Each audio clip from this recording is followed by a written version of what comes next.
दोस्तों भारत के अंदर बहुत साल पहले तो एक चला करती थी मूवमेंट के टोल प्लाजे नहीं लगने चाहिए, टोल नहीं होगा, टोल मुक्त भारत। 2014 से पहले all India motor transport Congress और एटवा का भी ये एक बहुत बड़ा मूवमेंट हुआ करता था, लेकिन उसके बाद धीरे धीरे ये बात ही खत्म हो गई।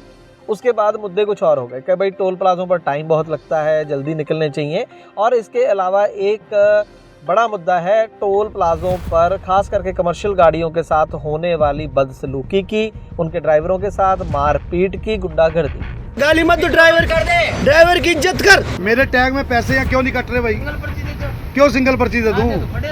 ये देखो इसकी बदतमीजी, देखो इस लड़की की बदतमीजी, देखो ये पैर दिखा रही है। ज्यादा तेज बने हो? तेज नहीं बन रहे हम जो वसूल वो बतला रहे हैं। माल चेक करने की अथॉरिटी किसने दे रखी है? आरटीओ को माल चेक करना है।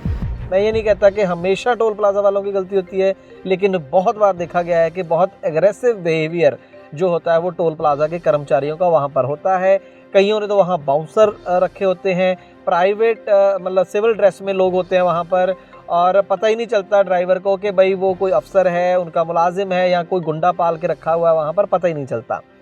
तो ये सारी चीज़ें होते को कई साल हो गए। तो अब जाकर NHAI की इस मुद्दे को लेकर, national highway authority of India को थोड़ी सी जगी है इस मुद्दे को लेकर और इसको सॉल्व करने की कोशिश कर रही है और कुछ इंस्ट्रक्शन जारी करी हैं, कुछ आदेश जारी हुए हैं, जिसके बारे में आज हम आपके साथ चर्चा करेंगे, जिसके बारे में आपको जानकारी दूंगा आज की इस ग्राउंड रिपोर्ट में, ताकि आपको भी पता रहे कि कल को आपके साथ कुछ ऐसा हो जाए तो क्या वो लोग अपने नियम फॉलो कर रहे हैं या नहीं, आपको भी पता चल जाएगा। तो आइए शुरू करते हैं आज की ये खास ग्राउंड रिपोर्ट एक छोटे से कमर्शियल के बाद। मैं आपका सारथी भाई चांदवीर सिंह हरिद्वार उत्तराखंड से, और सभी भाइयों से मैं निवेदन करूंगा कि अपनी गाड़ी का बीमा ट्रांसपोर्ट मॉल पर ही करवाए। एक विश्वास पात्र स्थान है जिनका कॉन्टैक्ट नंबर है 90 831 90 831।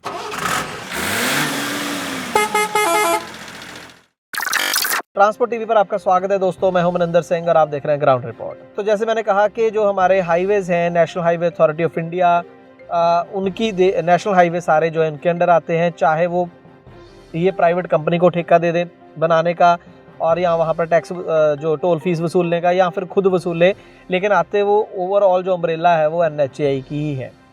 तो जैसे मैंने प्रॉब्लम पहले डिस्कस करी कि वहाँ मारपीट होती है, गाली गलौच होता है, नॉर्मल का मतलब लगभग डेली लेवल पर कोई ना कोई वीडियो आप देख ही लेते हैं। अब जाके 9 अक्टूबर 2023 को NHAI ने एक SOP जारी करी है।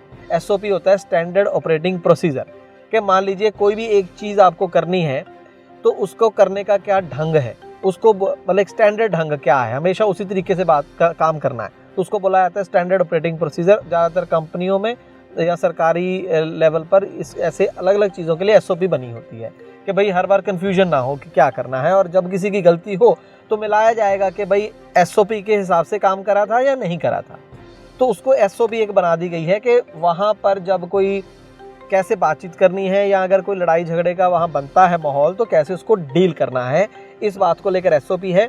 और साथ में ये भी कहा गया है कि ट्रेनिंग प्रोग्राम चलाए जाएंगे कि किस तरीके से टोल वसूलना है और किस तरीके से चीज़ों को हैंडल करना है। तो इसकी जो मुख्य गाइडलाइन इस डॉक्यूमेंट में जारी हुई है, जो हमें प्राप्त हुआ है, उसमें से कुछ मैं आपको इंपॉर्टेंट पॉइंट्स पढ़ के सुनाता हूँ कि बेसिकली अब क्या NHAI का इरादा है, क्या वो गाइडलाइंस अपने लोगों को वहाँ पर दे रहे हैं कि आपको कैसे डील करना है। तो सबसे पहले तो जो गाइडलाइन है NHAI की कि जितने भी वहाँ पर इनके एम्प्लॉयज़ होंगे या वर्कर होंगे, जो भी वो टोल का काम कर रहे हैं, सभी प्रॉपर यूनिफॉर्म में होंगे और एक नेम बैज यहाँ पर लिखा रहेगा, यहाँ पर उनका नाम लिखा रहेगा, पता तो चले बंदा है कौन। आपका सर भी फोड़ दिया किसी ने, गाली गलौच भी कर लिया, आपको पता ही नहीं कौन है, और बंदे गायब हो जाते हैं नॉर्मली, जब पुलिस आती है तो वो बंदे वहाँ मिलते ही नहीं है। तो NHAI ने अब ये बोला है कि वो वर्दी में मिलेंगे बंदे आपको और नेम बैज होगा, वहाँ पर ये स्टाफ को बोला गया है। अब और ये कहा गया है कि एंटीसिपेटेड इंसिडेंट ऑफ वायलेंस, कि आपको लग रहा है कि माहौल गर्मा रहा है और लड़ाई हो सकती है, तो उस केस में वो जो माहौल है पूरा, वो कोई जो टोल पर्ची काट रहे हैं वो हैंडल नहीं करेंगे, कोई छोटा अफसर हैंडल नहीं करेगा, वो टोल प्लाजा मैनेजर या लेन सुपरवाइज़र, वो उनमें से कोई भी वो बंदा वो सिचुएशन को हैंडल करेगा और कोई बंदा हैंडल नहीं करेगा। तो वहाँ किराए का कोई गुंडा जहाँ वहाँ पर जो टोल कलेक्ट कर रहे हैं वो नहीं, लेन सुपरवाइज़र या टोल मैनेजर ही वहाँ पर सिचुएशन को हैंडल करेगा। और जब वो हैंडल करेगा तो वो बॉडी कैमरास पहने हुए होंगे, मतलब उनकी जो ड्रेस है वहाँ पर एक छोटा कैमरा लगा रहेगा, वो दिखता नहीं है, नॉर्मली छोटा सा होता है, ताकि वो पूरे इंसिडेंट को रिकॉर्ड कर सकें कल को सबूत के तौर पर कि वहाँ आखिरकार हुआ क्या था। ये एक बहुत इंपॉर्टेंट चीज़ है। 2 चीज़ें होंगी। तीसरी चीज़ ये है कि अगर वहाँ पर कोई रोड यूज़र, कोई भी ड्राइवर या कोई बदतमीज़ी करता है तो लेन सुपरवाइज़र इंटरवीन करेगा और मसले को पीसफुली शांत तरीके से सॉल्व करने की कोशिश करेगा, शांत तरीके से। और किसी भी हालत में टोल प्लाजा का स्टाफ प्रोवोकेटिव लैंग्वेज नहीं बोलेगा और वायलेंस करने की कोशिश नहीं करेगा, मतलब ना तो भड़काएगा, गाली गलौच नहीं करेगा कहने का मतलब, और ना ही वो वायलेंस का बोल के खुद लठ पकड़ के वो मारने में लगा हुआ लोगों को, ऐसा काम नहीं होगा।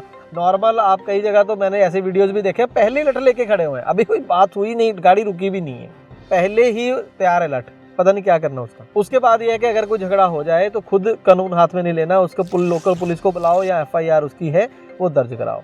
और इसके बाद ये अधिकार है वहाँ पर अधिकारियों को कि वो वीडियोग्राफी कर सकें, मतलब कोई मोबाइल लेके या किसी दूसरे कैमरे से पूरा चीज़ को रिकॉर्ड कर सके, ऐसा उनके पास अधिकार है, ताकि बाद में पता चल सके कि किसकी गलती थी या नहीं। और एक बड़ी महत्वपूर्ण चीज़ ये है कि जो भी वहाँ पर एजेंसी है जिसको ठेका मिला हुआ है, वो इंश्योर करेगी कि जितने बंदे वहाँ पर रखे हुए हैं काम पर, चाहे ठेके पे हैं, सैलरी जो भी है, उन सब बंदों की पुलिस वेरिफिकेशन होगी उनके पास कि उनका कोई क्रिमिनल पास्ट तो नहीं है, ये उनको पता होना चाहिए। ये भी एक अच्छा पॉइंट है। और इसके अलावा जितने भी इंसिडेंट हो गए मंथली बेसिस पे या टाइम टू टाइम उसका एक रिकॉर्ड बनेगा, इतने इंसिडेंट एक टोल प्लाजा पर हुए, और वो सारी जो रिपोर्ट है वो ऊपर तक जाएगी, और जितने भी वहाँ पर इंसिडेंट हुए हैं उसको आगे फटाफट उसके ऊपर कार्रवाई हो। इसको लेकर वो वहाँ पर जो DC हैं, डिस्ट्रिक्ट कलेक्टर है, उनके पास भी जो अधिकारी हैं वो जा सकते हैं कि जल्दी से जल्दी उन केसों का निपटारा है।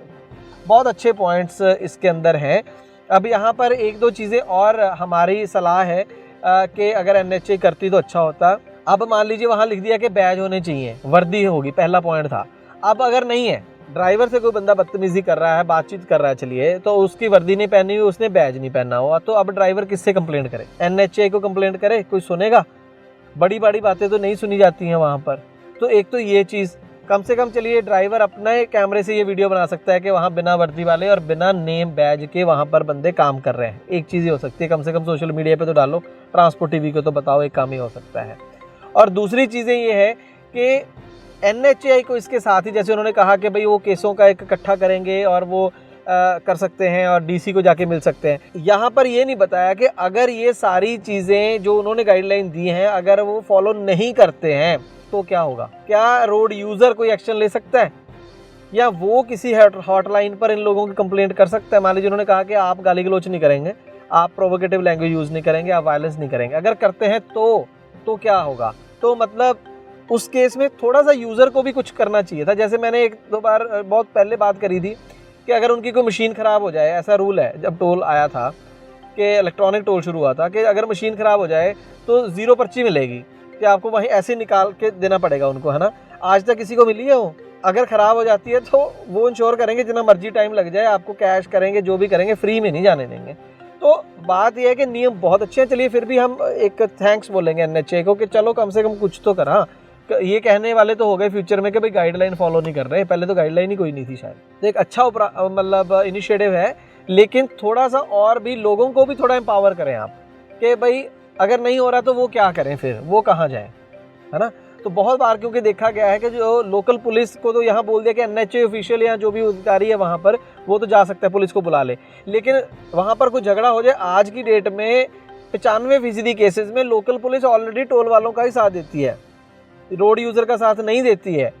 आप मेरी बात से सहमत होंगे। तो थोड़ा सा मेरे कहने का मतलब ये है कि भाई जो करोड़ों अरबों रुपया आपको कमा के दे रहा, हर महीने दे रहा, उनको भी थोड़ी सी पावर एम्पावर करना चाहिए कि वो क्या करें। अगर आप मेरी बात से सहमत है कमेंट सेक्शन में ज़रूर बताइएगा दोस्तों। अगर हमारा काम अच्छा लगता है तो आपको पता है क्या करना है, वीडियोज़ को ज़्यादा से ज़्यादा लोगों तक पहुँचाना है दोस्तों, ये काम आपको करना है, बाकी काम हमारा है। ट्रांसपोर्ट TV देखने के लिए बहुत बहुत शुक्रिया। ट्रक हो या बस, टैक्सी हो या ऑटो, छोटा हाथी हो या पिकअप, इन सब का बीमा सिर्फ और सिर्फ ट्रांसपोर्ट मॉल से। बस गाड़ी की RC और पुरानी बीमा कॉपी 90-831 90-831 पर व्हाट्सएप कर दें तो गाड़ी का बीमा सिर्फ और सिर्फ ट्रांसपोर्ट मॉल से।